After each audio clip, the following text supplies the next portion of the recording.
Hey everyone, you're here with Mark Bowell at PerfectGardens.com. So we got a great question from Miguel. Do I need to run my ducking outside of the window or into the roof? Okay, so this is a great question because there are so many different ways to paint a painting. And I love to just say that once again, there's so many different ways to paint a painting. And the same thing with your ducking.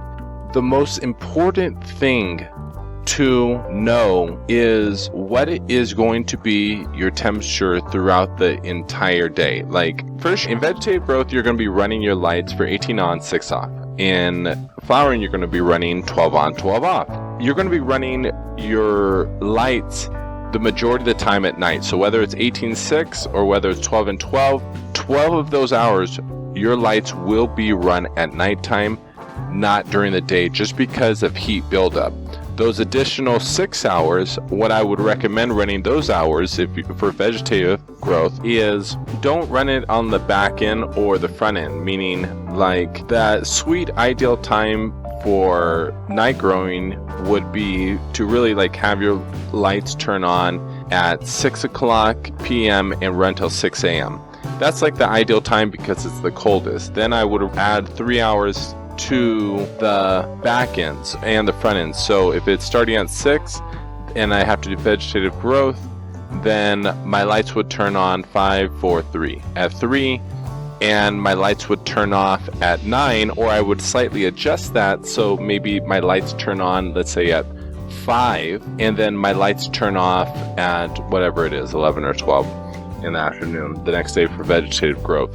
The reason why, once again, is because the peak heat is always going to be at 3 o'clock, between 12 in the afternoon and 3 o'clock, really. So you never want your lights on during that time.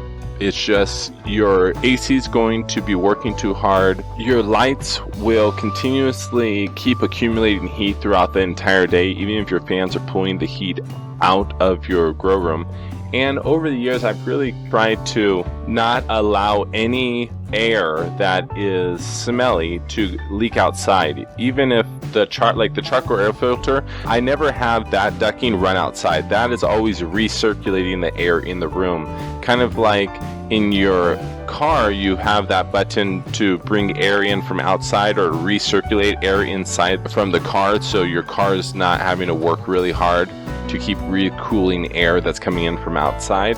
It's the same thing here. When you're scrubbing your air, your charcoal air filter is constantly scrubbing the air that's in the room. So going back to your question, because all those things matter to this point, over the years I've actually have gotten away from using any ducking. I actually like to use open hood grows, and I'll show you a couple different old videos through this process. I'm trying to currently find one that shows you what I'm talking about. And if you do not have an option, you have to run ducking, then I would not run ducking in my vegetative room and only run ducking in my flowering room, because my flowering room is what's producing the smell.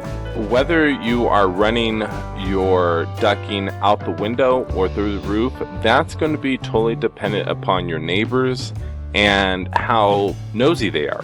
I guarantee you, if someone sees silver ducking coming out of a window and it doesn't look somewhat normal, they're going to think you're doing something you should not be doing in there, and their mind's going to go to something else besides you growing cannabis.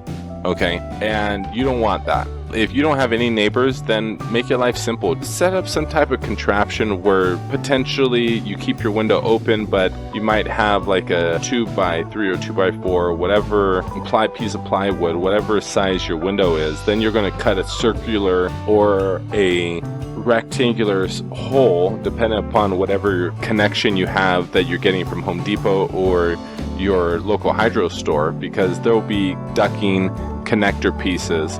And then from there, you're going to basically just hook up that adapter to that piece of plywood, and you could just run your ducking right outside your window. And that's simple, that's easy, you have no neighbors, and make your life easy. Although, if you do need a little bit more stealthiness, I would recommend running it up through your roof and out, because most modern day homes normally has a fan or something to really help diffuse the heat out of your roof, because that's what they're meant for. They're meant to accumulate heat, and then because you have insulation up there, it's meant for that heat to not travel through your roof into your house. So if you do run it through there, just make sure you know what you're doing, because now you're permanently changing your home and you're going to have to fix that. And that's where normally most of this stuff kind of changes for most growers, because really, when you think about it, these are high intensity discharge lights. These are things you use out for industrial areas to light up your area. So in a sense, using industrial equipment in our house, and it's not really meant for it. So just know your competence around your construction abilities, and if you feel comfortable to run your ducting up through the roof, then do it, because I've done that at least 50-60 times throughout various builds over the last 10 years. Although over the last 5-6 years, if I do live in an area where I don't have a large amount of heat that does accumulate, and if I do have the ability to get depending upon how many lights you're running, if you're only running 1 or 2 lights, the max you'll need is like a 12,000 BTU air conditioner. If you're running 4 lights, I would recommend getting a 25,000 BTU air conditioner. There's not much of a price difference, and that will be able to maintain the environmental needs of your growing room. So I know I didn't just flat out tell you exactly what to do, but I am trying to give you a few ideas of how to get the best grow so you can see the true potential of these plants. And what I've seen it when growing with high intensity discharge lights is I don't like to use glass anymore because I have to clean it. Sometimes it's a pain in the butt to access. I don't like all the bugs that get trapped in there. I mean, there's lots of reasons why. Although in our 500 plus light grow room in Watsonville that we got busted with, everything was sealed up. Like, those lights were sealed up. They had a separate air system for all of my hoods, because obviously we're growing in such a large capacity that any air that would leak out, we would have gotten busted much earlier than what we did. So Miguel, I hope this was helpful. I hope this plants the seeds in your mind, and I hope you have a great grow this season. Let me know. Please post any other questions you may have, and I will get back to them as soon as possible. Thanks, brother. Please like, share, and subscribe. That's always helpful.